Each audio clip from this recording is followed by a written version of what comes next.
'Twas a dark day in modern human history, November 12th, 2020, the day the PS5 launched, and the day Sony lost its soul forever. Just kidding, we're not going to do that type of video, because I'm sure in the coming weeks we'll have plenty of YouTubers using their NPR voices and getting very serious and make video essays on Sony's turn to the dark side. And hell, Robin Gaming has already made one. I'm sure he'll make future ones that are of high quality. However, I want to talk about Sony's questionable business choices in the most forthright but casual way possible.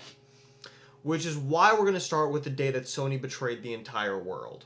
May 8th, 2006. You know the story. After dominating the competition with the PS1 and PS2, Sony decides it can do whatever it wants and showcases a console $100 more than the Xbox 360 with games that look much worse. The presentation was a disaster and led Sony to play catch up with the 360 for the entire generation. Alas, Sony learned, and on June 10th, 2013, Sony delivered nothing short of a masterful presentation that this time had the PS4 undercutting the Xbox One by $100 and countering Microsoft's bullshit anti-consumer policies, such as constantly having to be on the internet and not taking used games. I think it's fair to say that that was the day that PlayStation became a populist force in the gaming industry.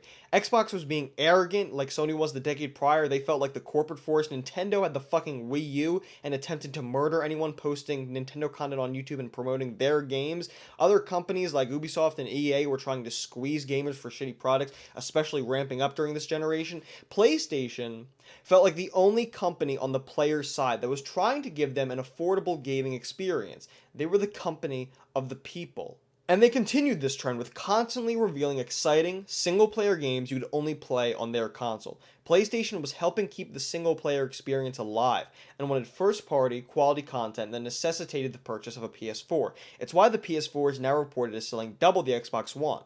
But you see, there was no gambit on either Sony or Microsoft's side come this current console generation. The consoles were priced the same. There was no great marketing scheme to outmaneuver the competition, but what did hurt Sony was the manufacturing debacle. Christmas of 2020 was a disgrace for Sony. People wanted to throw money at them and they did not have enough consoles to sell.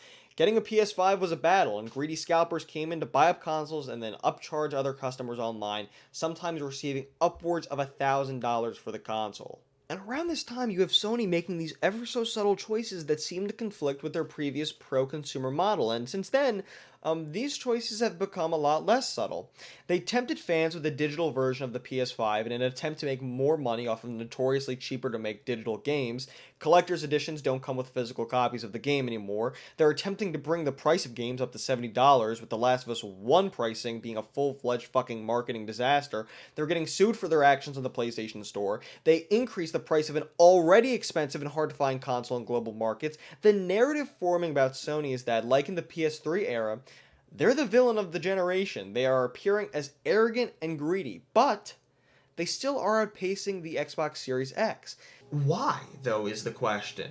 I mean, they're still beating their main rival, even as they're being labeled the bad guys. How is this the case? Well, I think the first thing is, not all of these decisions are as bad as people make them out to be. The $70 game is in many respects fair for higher quality AAA titles that you get a lot of value out of. It's just that there are clear instances in which the $70 pricing point is totally fucking bogus, and Sony does it anyway, even though they could strategically price games and not have people get outraged over it. Same situation with the PlayStation Store. The lawsuit is built on the shaky grounds that PlayStation has a monopoly on digital games, which, Steam would have something to say about that. Maybe some more acute details and instances of price squeezing are true in the case and are relevant, but on the whole, the argument doesn't hold water. But still, Sony announced the price increase of the PS5 just days after this happened, as if they didn't care about the public ire that would arise, even from a week of historically bad press. And it's because people still want to buy their console. My theory is that PlayStation built up such an enormous amount of goodwill over the PS4 era that's just carried over.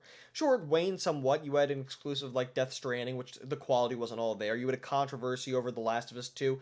But still, you knew that Sony was the console of exclusives. You had to have a PlayStation, and you're going to get your money's worth out of it.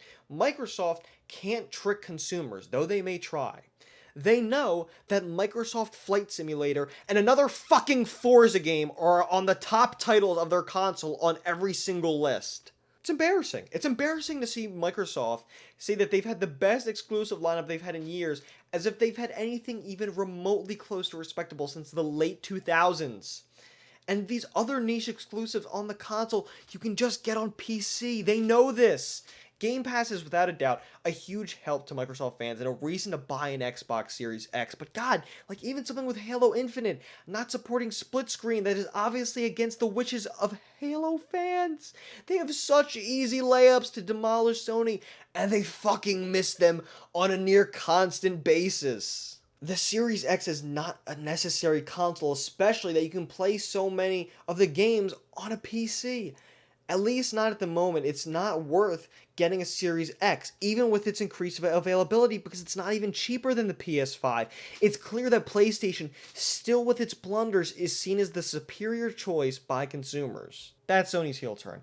Its main consumer has been so much more in touch with its audience. It's offering the service now that gives you access to hundreds of games for a very affordable price. Doesn't matter.